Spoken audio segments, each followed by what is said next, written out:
കഴിഞ്ഞ കുറച്ച് നാളുകളായി സോഷ്യൽ മീഡിയയിൽ വളരെയേറെ ചർച്ച ചെയ്യപ്പെട്ട റീൽ ജോഡികളാണ് രേണു സുധിയും പ്രതീക്ഷും.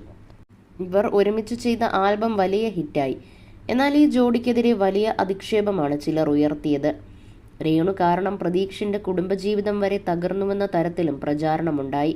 ഇപ്പോഴിതാ വിവാദങ്ങളിൽ പ്രതികരിച്ചെത്തിയിരിക്കുകയാണ് പ്രതീഷ്.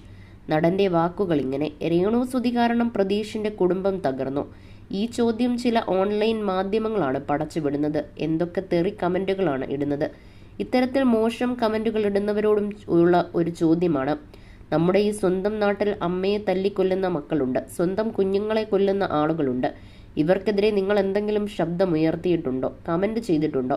സ്വന്തം കുടുംബത്തിനു വേണ്ടി നെട്ടോട്ടം ഓടുന്ന ഒരു സ്ത്രീക്കെതിരെയല്ലേ നിങ്ങൾ സൈബർ ആക്രമണം നടത്തുന്നത്? നാടിനെ ദ്രോഹിക്കുന്നവരെയാണ് ഉപദ്രവിക്കേണ്ടത്. ചിലരുടെ ചോദ്യം വിധവകൾ ഇങ്ങനെയൊക്കെ ചെയ്യാൻ പാടുണ്ടോ എന്നാണ്. അതെന്താണ്? വിധവകളൊന്നും മനുഷ്യരല്ലേ? അവർക്ക് സന്തോഷത്തോടെ ജീവിക്കണ്ടേ? എൻജോയ് ചെയ്ത് ജീവിതം കൊണ്ടുപോകേണ്ടേ? കുടുംബം നോക്കാൻ പാടില്ലേ? നിങ്ങളുടെ വീട്ടിലൊരു പെൺകുട്ടിയുണ്ടെങ്കിൽ അവരാണ് കുടുംബം നോക്കുന്നതെങ്കിൽ അതാണ് വലിയ കാര്യം. അത് ആദ്യം മനസ്സിലാക്കണം. എത്ര നടീനടന്മാർ കിസ്സിംഗ് രംഗങ്ങൾ അഭിനയിക്കുന്നുണ്ട്. അവരില്ലെങ്കിൽ ഏതെങ്കിലും ആളുകളുടെ കമന്റ് ബോക്സിന് താഴെ ഇത്രയും മോശം കമന്റ് പറയുന്നുണ്ടോ? ഒരു ആക്ടറിന്റെ കൂടെ അഭിനയിച്ച നടിയെക്കുറിച്ച് എത്ര ആളുകൾ പറയുന്നുണ്ട്? ഉണ്ടാകില്ല.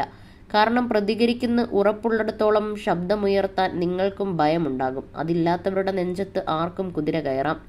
ഇതാണ് നമ്മുടെ നാട്ടിലെ ആളുകളുടെ മൈൻഡെന്നും പ്രതീഷ് പറഞ്ഞു. അതേസമയം നിരവധി പേരാണ് കമന്റുമായി എത്തിയത്. പ്രതീഷിനെയും രേണുവിനെയും പിന്തുണച്ച നിരവധി കമന്റുകളും ഇക്കൂട്ടത്തിലുണ്ട്.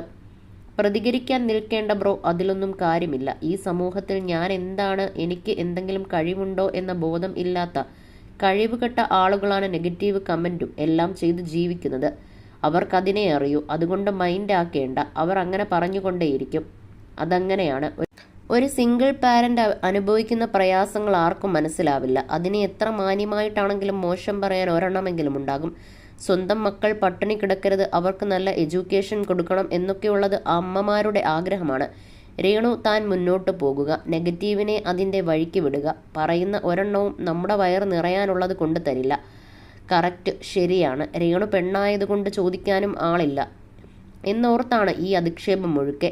അല്ലാതെ സുധിയോടുള്ള ഇഷ്ടം കൊണ്ടൊന്നുമല്ല. നെഗറ്റീവ് അടിക്കുന്നവർ കാണിക്കുന്നത് വളരെ മോശമാണ്. വളരെ മോശമായി ആക്ട് ചെയ്യുന്നവർ ഉണ്ടല്ലോ. എന്നിട്ടും എന്താണ് അവരുടെ മുതുകിൽ കയറാത്തത്? ഇതുപോലെ നെഗറ്റീവ് അടിക്കുന്നതും ഇതിൽ നിന്നും അറിയാം. പിന്നെ എങ്ങനെയാ അനിയ കൊല്ലും കൊലയും ചെയ്യുന്നവരെ ചോദ്യം ചെയ്യും? അതിനുള്ള ഉറപ്പൊന്നും നെഗറ്റോളികൾക്കില്ല. ഇങ്ങനെ പോകുന്നു കമന്റുകൾ. അതേസമയം രേണുവിനെ വിമർശിച്ചും കമന്റുകളുണ്ട്.